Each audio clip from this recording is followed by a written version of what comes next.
Good morning from the Evening Standard newsroom in London. I'm Tanya Snuggs. Sir Keir Starmer has sacked Anneliese Dodds and Chief Whip Nick Brown as part of an overhaul following Labour's local election results. Ms Reeves has been promoted to Shadow Chancellor as part of Sir Keir's reshuffle of his top team, with former incumbent Anneliese Dodds relegated to party chairman. Deputy Leader Angela Rayner fired as party chairman and elections coordinator on Saturday following Labour's Hartlepool by-election defeat, will take Ms Reeves' former post as Shadow Chancellor to the Duchy of Lancaster. The party leader was accused of making Ms Rayner a scapegoat for the election results, but Sir Keir has insisted he takes full responsibility for the party's performance. Sadiq Khan won a second term as London Mayor and will serve a further 3 years, the normal 4-year term shortened due to the election having been delayed by a year due to the COVID pandemic. The Labour incumbent was re-elected after seeing off Conservative rival Shaun Bailey in last week's local election and has announced what's been described as the biggest domestic tourism campaign the capital has ever seen. Mr Khan will formally sign in for a second term on stage at Shakespeare's Globe this morning, where he will unveil the Let's Do London campaign as an immediate priority.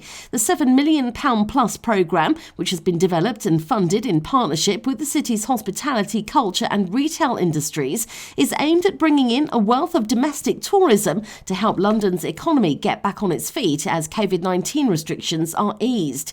Well, hugs with family and friends and indoor socialising are expected to be allowed from next week, with ministers due to hold a meeting this morning to agree the next set of measures.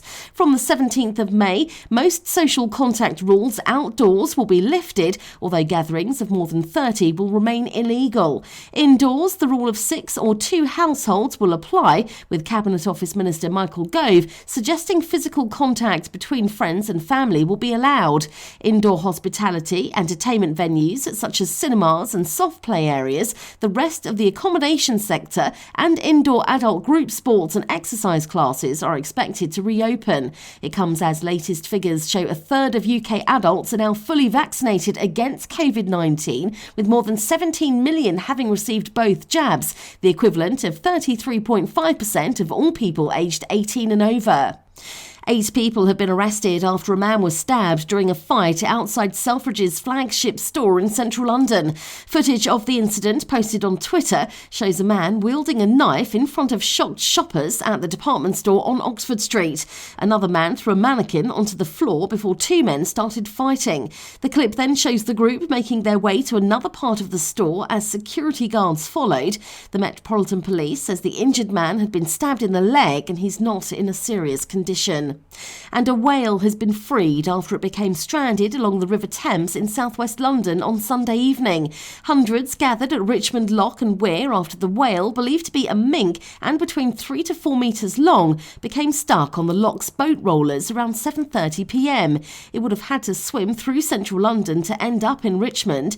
Videos showed it being hosed down by a man believed to be a Port of London Authority staff member, while a vet performed a check-up at the river's edge before the Royal National Lifeboat Institute arrived at the scene to the cheers of onlookers around 9 p.m.